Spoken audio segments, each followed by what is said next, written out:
वाह मम्मा, आज कहीं जा रही हो क्या? इतना रेडी शेडी हो रही हो। नहीं बेटा, आज जितिया पर्व नहीं है क्या? अच्छा हाँ, मैं तो भूल ही गई थी। भूल गई थी? मजाक कर एक रही दिन हूँ। मुझे भी भूल जाना तुम। नहीं, मजाक कर रही हूँ। और तुमको पता है ये पर्व किस लिए होता है? नहीं।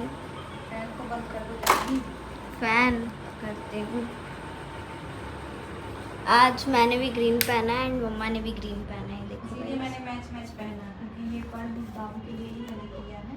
Green green. तो मैंने सोचा ये फेस्टिवल होता है ना, बच्चों के लिए ही होता है, तो मैंने अपनी बेटी के लिए किया है, तो इसीलिए मैंने सोचा दोनों माँ बेटी मैचिंग मैचिंग पहनते हैं। पापा होते तो पापा भी मैचिंग मैचिंग पहनते। पापा के पास ग्रीन कलर की टी शर्ट है ना? हाँ, बस मेरा लाइट ग्रीन है, आपका लाइट डार्क ग्रीन है। मेरी वाली बिंदी लगा लो ना, ब्लैक कलर की छोटी सी अच्छी ब्लैक लगेगी। नहीं लगाते बेटे, फेस्टिवल में ना कभी ब्लैक नहीं लगाते।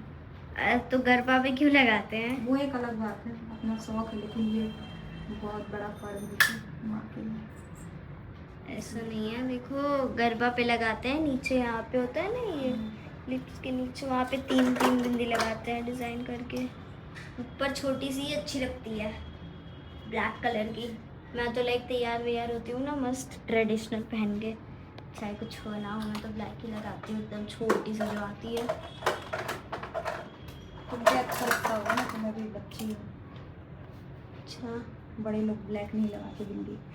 और अगर ब्लैक पहना हो तो किसी दिन बिना फेस्टिवल के? हाँ तो लगा सकते हैं। बहुत सुंदर लग रही हो आप कैमरे में। रियल में नहीं। कैमरा बोला तो रील थोड़ी ना बन रही है, ब्लॉग बन रहा है यहाँ पे।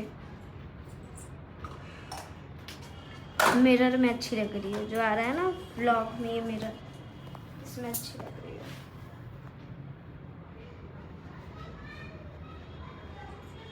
बाल खोल लेती आप? अभी कर लूँगी, पहले से मैं कर लूँगी। अच्छा, वो तो लगा हुआ है। फिर भी लगाना होता है।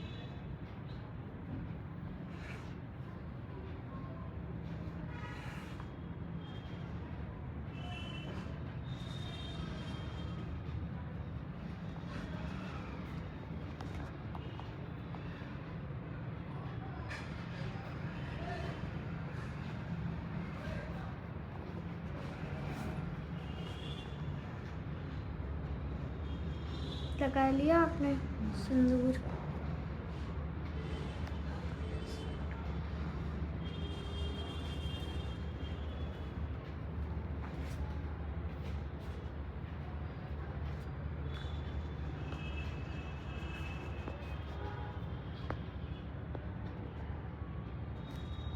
आप अलता अभी रंग रही हो, लगाई नहीं थी क्या? नहीं बेटा, ये नहा के लगाती हूँ। अच्छा, तो पता है इसको अलता बोलते हैं। हाँ तो आप ही तो हमेशा अलता अलता करती रहती हो, तो इसको क्या ही बोलेंगे। वो वाले में डॉट अच्छे से नहीं लगाया, दूसरे वाले में भी अच्छे से लगा लो डॉट। अलता रंगना है यानी कि पूरा फर्श गंदा करना, पूरा मैट गंदा करना, पूरा सब कुछ गंदा करना। और अगर मैं इतना सा कुछ भी गिरा दूँ तो नहीं, डांटने लग जाती हैं, है ना? बेडशीट भी गंदा करना चाहिए। हाँ, बेडशीट भी करना, गंदा करना, पूरा पूरा का पूरा ये गंदा करना, क्योंकि जब चलते हैं ना तो थोड़ा सा वो रहता है। ठीक है? हाँ, जब वो सूख जाएगा तब तो और ही मेहनत लगेगा उसको साफ करने में।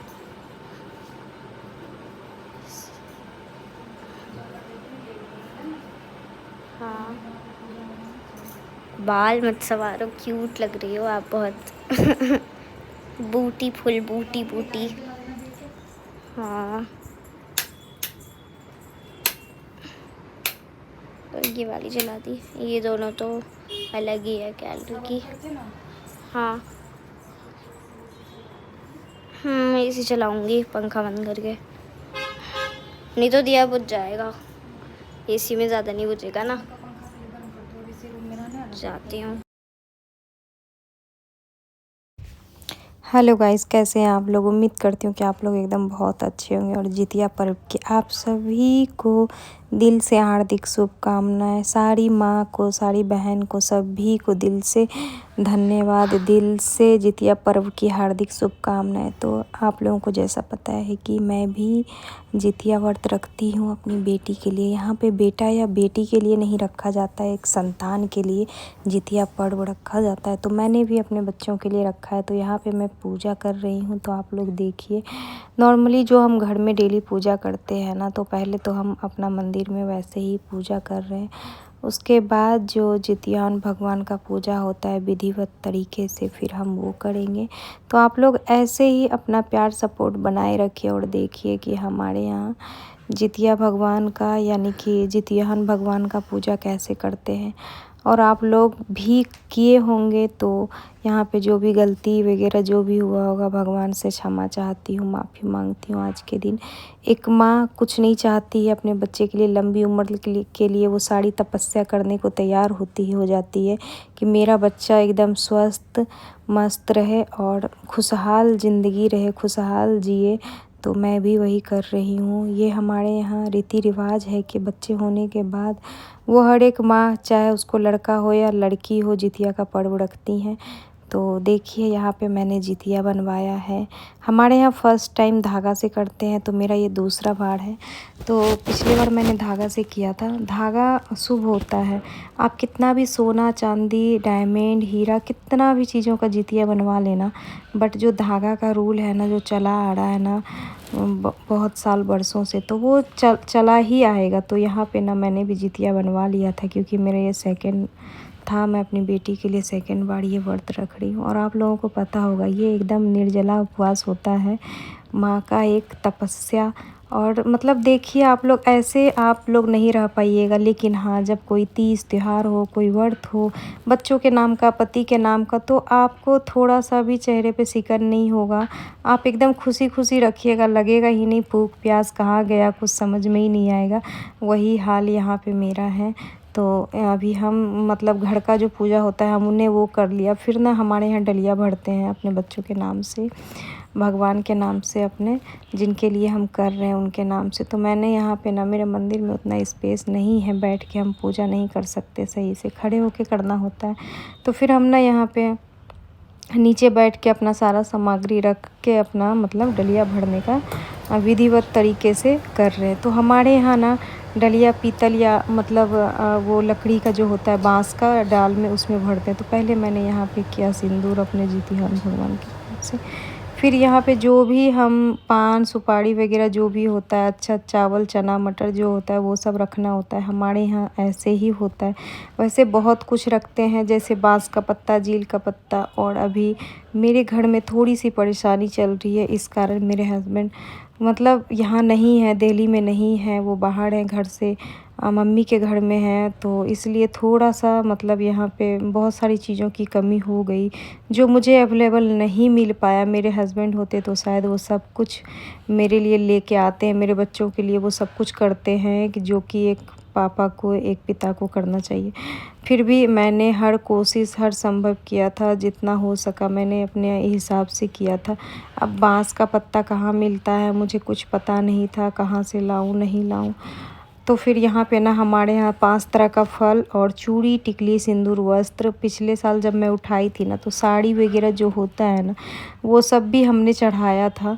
और यहाँ पे मैंने धागा का, मैंने बोला ना अभी कि इसका नियम है, आप कितना भी सोना चांदी बना लेना तो धागा का ज़रूर बनाना होता है। तो मैंने यहाँ पे अपने बच्चों के लिए डारा डोर बनाया था और गले का धागा बनाया था और सब कुछ बनाया था। और यहाँ पे जितिया भी मैंने चढ़ा दिया था। डलिया में चढ़ा देने के बाद फिर आप संकल्प लीजिए 24 घंटे व्रत का, आप जिनके लिए कर रहे हैं। पंडित जी होते हैं तो पंडित जी संकल्प करवाते हैं, और यहाँ पे कोई पंडित जी नहीं है, तो मैं खुद भगवान से संकल्प कर रही हूँ कि मेरा सब कुछ अच्छे से बना रहे, मेरे बच्चे की दीर्घ आयु हो और मैं हमेशा ही स्वस्थ रहूं, ताकि मैं अपने बच्चों के लिए वो सब कुछ कर पाऊँ जो एक माँ कर पाती है। क्योंकि माँ के बिना ना मुझे ऐसा लगता है सब कुछ अधूरा है।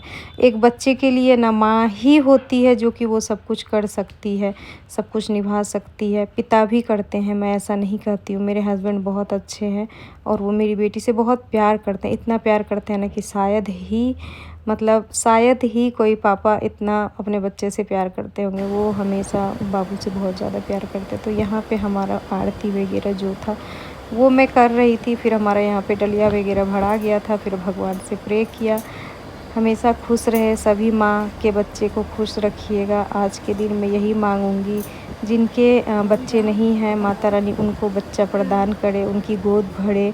और क्या ही बोलूँ, इस बार तो मेरी यही मन्नत है। और मैंने यहाँ पे बाबू को टीका लगाया। टीका लगाने के बाद बाबू प्रणाम कर रही थी। मैंने बोला नहीं बेटा, माता रानी को प्रणाम करो यहाँ पे आके।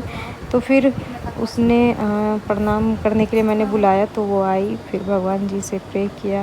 मेरी छोटी सी प्यारी सी बच्ची, देखिए उसके पापा नहीं है ना तो उसका थोड़ा सा भी मन नहीं लगता, अजीब सी हो गई है, थोड़ा थोड़ा सूख भी गई है। और खाना पीना भी टाइम से नहीं खाती है, बोलती है भूख ही नहीं लगा। और यहाँ पे ना हम कथा सुन रहे हैं।